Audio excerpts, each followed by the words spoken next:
आयतं मिळालेलं प्रेम भाग 4. श्रद्धाची किंकाळी आणि सुमित्राबाईंच्या डोळ्यात आलेलं पहिलं खरं ममत्व. अमेय. श्रद्धाची किंकाळी ऐकताच संपूर्ण घर जागं झालं. अमेय धावत खोलीत आला. श्रद्धा, काय झालं? श्रद्धा पोट धरून बसली होती. तिच्या कपाळावर घाम होता. खूप कळ येतेय. अमेयचा चेहरा फिकट पडला. चल, आपण लगेच हॉस्पिटलला जाऊ. तेवढ्यात सुमित्राबाईही धावत आल्या. काही दिवसांपूर्वी असत्या तर कदाचित त्या म्हणाल्या असत्या, थोडं दुखतंच गरोदरपणात. पण आज आज त्या श्रद्धाजवळ गुडघ्यावर बसल्या. त्यांनी तिच्या डोक्यावरून हात फिरवला. घाबरू नकोस बाळ, काही होणार नाही. पहिल्यांदाच त्यांच्या तोंडून बाळ हा शब्द ऐकून श्रद्धाच्या डोळ्यात अश्रू आले. 15 मिनिटात ते हॉस्पिटलमध्ये पोहोचले. डॉक्टरांनी श्रद्धाला लगेच तपासणीसाठी आत नेलं. बाहेर अमेय बेचैनपणे फिरत होता. सुमित्राबाई देवाचं नाव घेत होत्या. देवा, श्रद्धाला आणि बाळाला काही होऊ देऊ नकोस. अमेयने आईकडे पाहिलं. त्याला जाणवलं, आईच्या आवाजात आज पहिल्यांदाच स्वार्थ नव्हता, फक्त काळजी होती. अर्ध्या तासाने डॉक्टर बाहेर आल्या. अमेय धावत त्यांच्या जवळ गेला. डॉक्टर, कसं आहे सगळं? डॉक्टर हसल्या.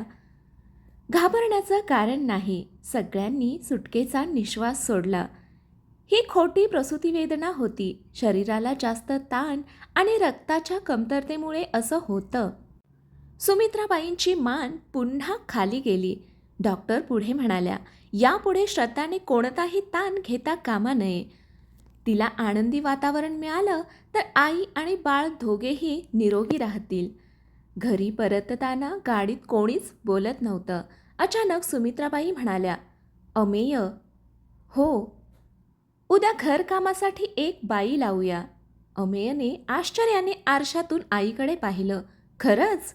हो, आणि खर्चाची काळजी करू नकोस, तो मी करेन. अमेयच्या चेहऱ्यावर हलकंसं हसू उमटलं. दुसऱ्या दिवशी सकाळी घरात कामासाठी लताबाई आल्या. त्यांनी झाडलोट, भांडी, कपडे सगळं काम सुरू केलं. श्रद्धा मदतीला उठणार तेवढ्यात सुमित्राबाईंनी तिला थांबवलं. तू बस.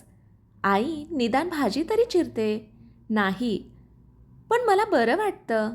सुमित्राबाईंनी तिच्या हातावर हात ठेवला. आत्तापर्यंत तू खूप केलंस, आता आमची वेळ आहे. श्रद्धाच्या डोळ्यातून अश्रू वाहू लागले. हेच शब्द ऐकण्यासाठी ती कित्येक महिने आसुसली होती. दुपारी नेहा श्रद्धाजवळ बसली होती. ती हसत म्हणाली, ताई, आता तुझ्या चेहऱ्यावरचं हसू परत आलंय. श्रद्धा म्हणाली, हो, पण अजूनही मनात भीती आहे. कशाची? हा बदल कायम राहील का? नेहाने तिचा हात हातात घेतला.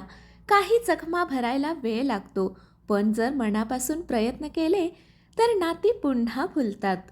श्रद्धा हलकसं हसली. संध्याकाळी अमेय ऑफिसमधून घरी आला.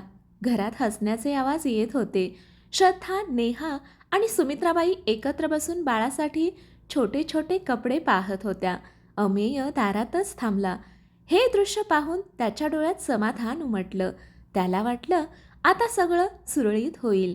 पण त्याचवेळी अमेयच्या मोबाईलवर ऑफिसमधून फोन आला. त्याने फोन उचलला. समोरून आलेली बातमी ऐकताच त्याच्या चेहऱ्याचा रंग उडाला. काय? 2 महिन्यांसाठी पुण्याला बदली? तो जागेवरच स्तब्ध झाला. कारण श्रद्धाच्या या नाजूक अवस्थेत तिला एकटं सोडून जाणं त्याच्यासाठी अशक्य होतं. अमेयचा निर्णय आणि सुमित्राबाईंची खरी परीक्षा. 2 महिन्यांसाठी पुण्याला बदली? अमेयच्या हातातून मोबाईल जवळजवळ निसटला. श्रद्धाने त्याच्या चेहऱ्याकडे पाहिलं. काय झालं? अमेयने फोन ठेवला. काही क्षण तो शांतच राहिला. ऑफिसमधून फोन होता. काय म्हणाले? माझी 2 महिन्यांसाठी पुण्याला बदली केली आहे. हे ऐकताच श्रद्धाचा चेहरा उतरला. 5वा महिना सुरू होता. डॉक्टरांनी तिला अजिबात ताण घेऊ नका असं बजावलं होतं.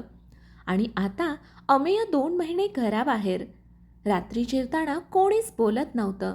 नेहानेच शांतता मोडली. 2 महिन्यांसाठीच आहे ना? अमेयने मान हलवली. हो, पण जावंच लागेल. सुमित्राबाई शांतपणे सगळं ऐकत होत्या. पहिल्यांदाच त्यांच्या मनात एक वेगळीच भीती निर्माण झाली.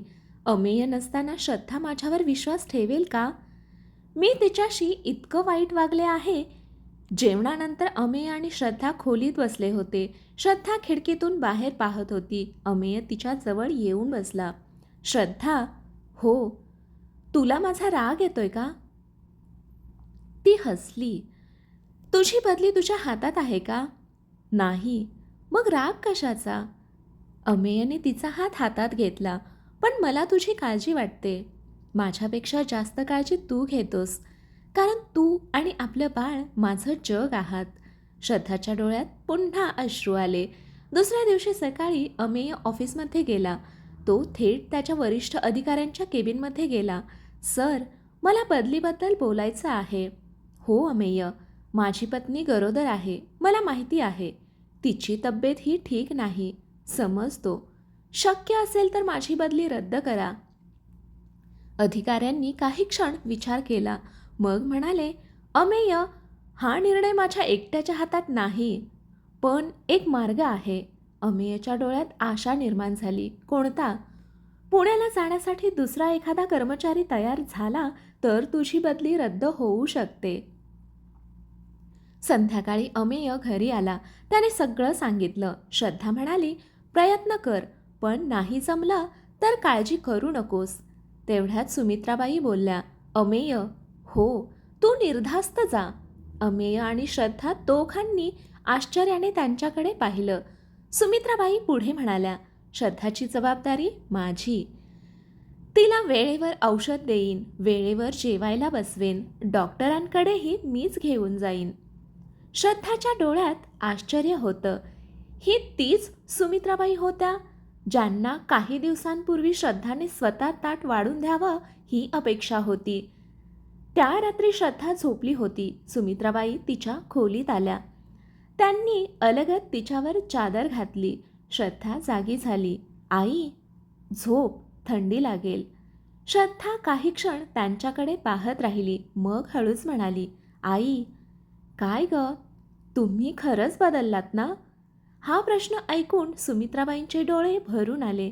त्या श्रद्धाच्या डोक्यावरून हात फिरवत म्हणाल्या, बदलायला उशीर झाला, पण आता पुन्हा तीच चूक करणार नाही.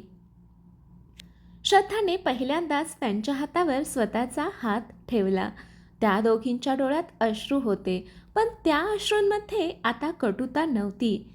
मायेची सुरुवात होती. मात्र दुसऱ्या दिवशी सकाळी अमेय ऑफिसमध्ये पोहोचताच त्याला एक धक्कादायक बातमी मिळाली. त्याच्या वरिष्ठांनी त्याला केबिनमध्ये बोलावलं आणि म्हणाले, अमेय, परिस्थिती बदलली आहे. आता तुला फक्त पुण्याला नाही तर 6 महिन्यांसाठी बाहेर जावं लागेल. हे ऐकताच अमेयच्या पायाखालची जमीन सरकली. 6 महिन्यांचा विरह की नात्यांची खरी परीक्षा? 6 महिन्यांसाठी?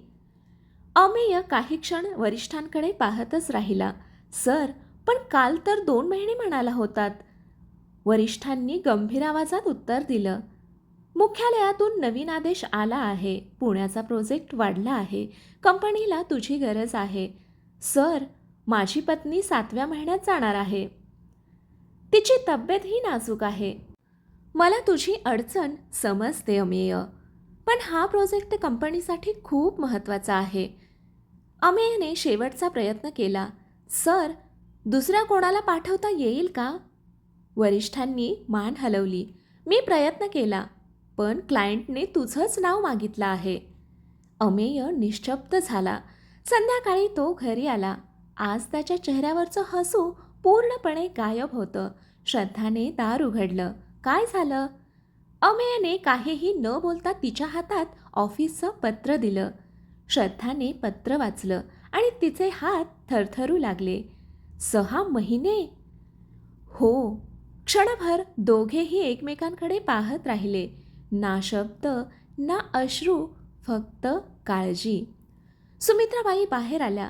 काय झालं? अमेयने पत्र त्यांच्या हातात दिलं. पत्र वाचून त्या काही क्षण शांत राहिल्या. मग म्हणाल्या, तू जाणार नाहीस. अमेय हलकंसं हसला.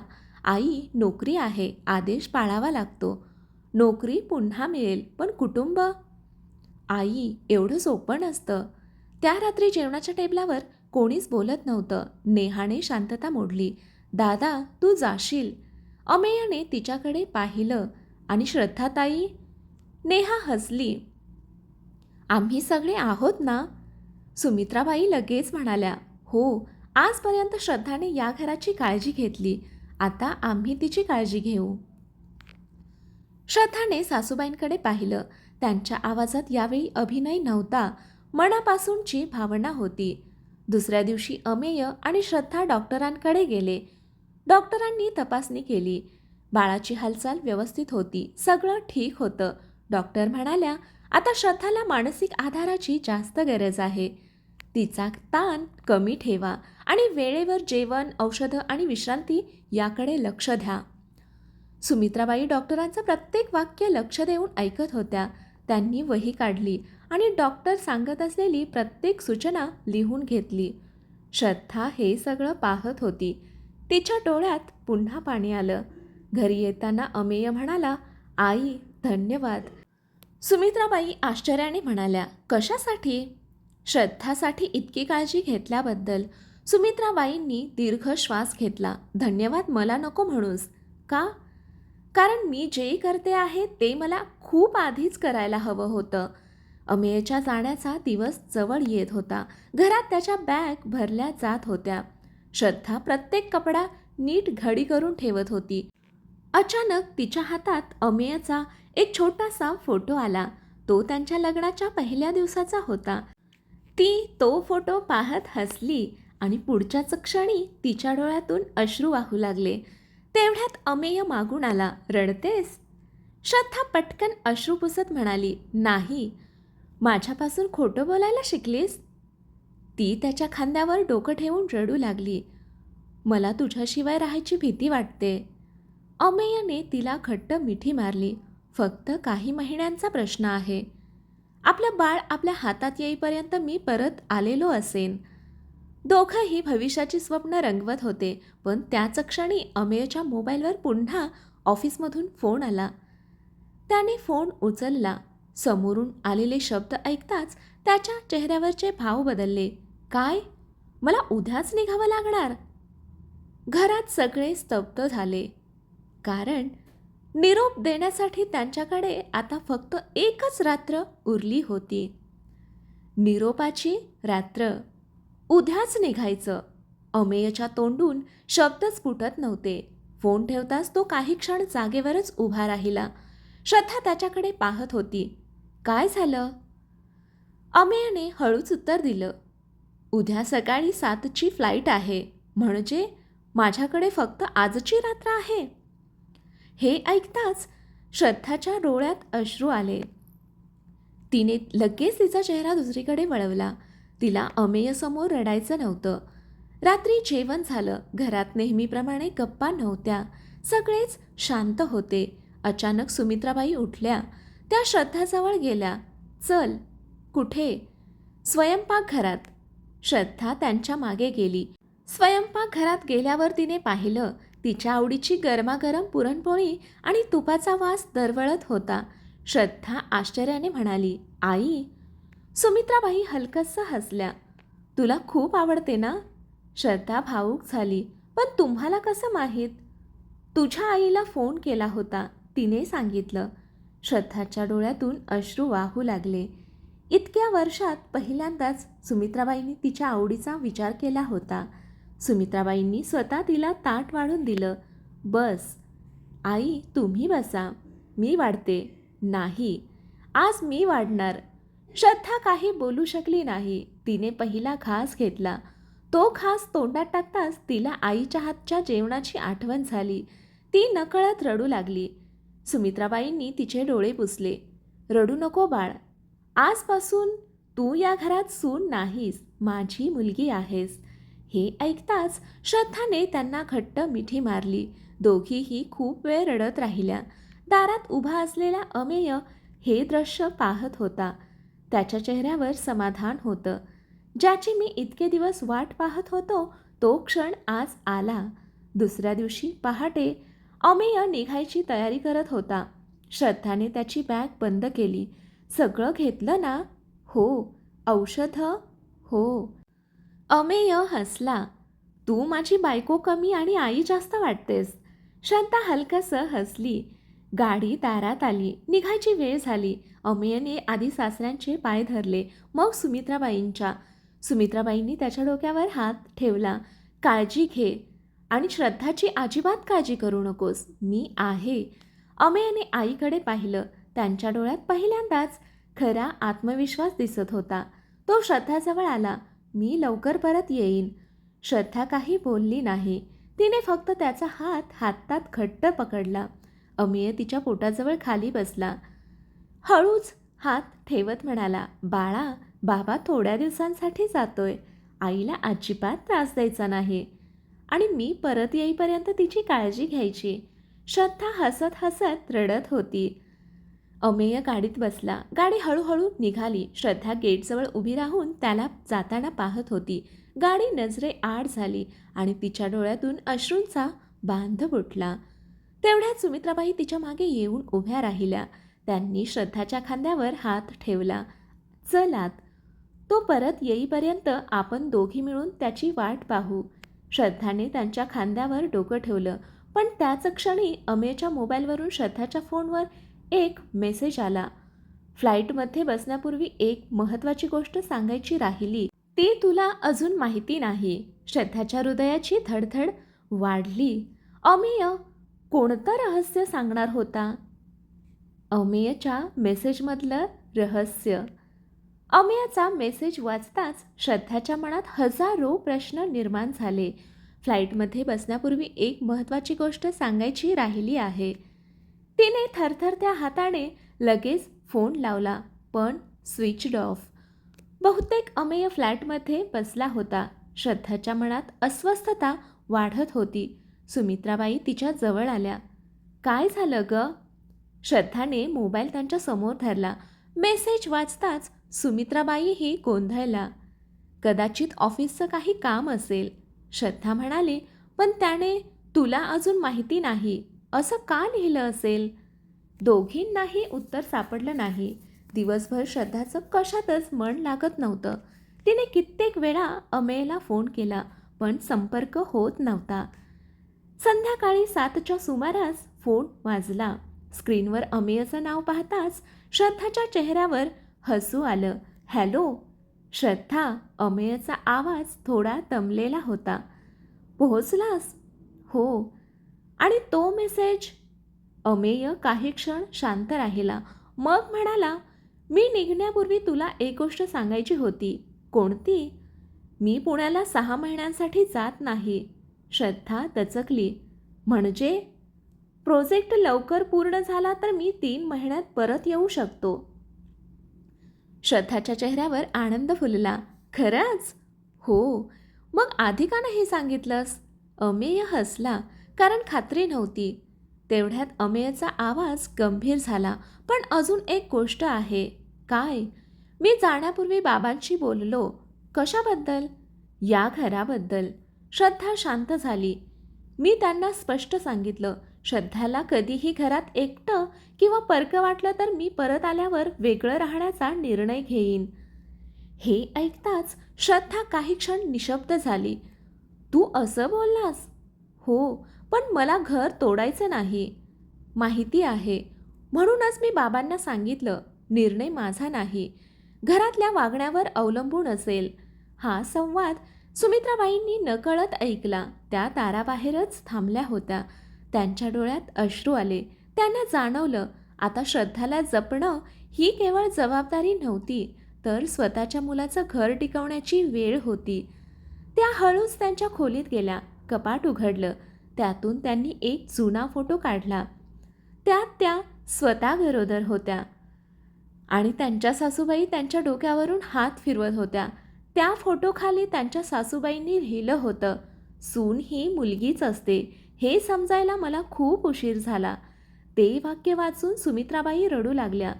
इतकी वर्ष मी हाच धडा विसरले. त्यांनी मनोमन एक निर्णय घेतला. अमेय परत येईपर्यंत श्रद्धाच्या चेहऱ्यावर एकही अश्रू येऊ देणार नाही. पण नियतीने पुन्हा एक अनपेक्षित वळण आणलं. दुसऱ्या दिवशी सकाळी श्रद्धा जिना उतरून खाली येत असताना तिचा पाय घसरला. ती स्वतःला सावरण्याचा प्रयत्न करू लागली आणि हे दृश्य पाहताच सुमित्राबाई मोठ्याने ओरडल्या, "श्रद्धा!" कथेचा हा भाग इथे संपतो. पुढील कथा पाहू पुढील भागामध्ये. ही कथा कशी वाटली? कथा आवडली असेल तर कथेला लाईक करा, शेअर करा, कमेंट करा आणि अशाच नवनवीन कथा दररोज ऐकण्यासाठी आणि वाचण्यासाठी आपल्या चॅनेलला सबस्क्राईब करा. कथा वाचल्याबद्दल आणि ऐकल्याबद्दल धन्यवाद.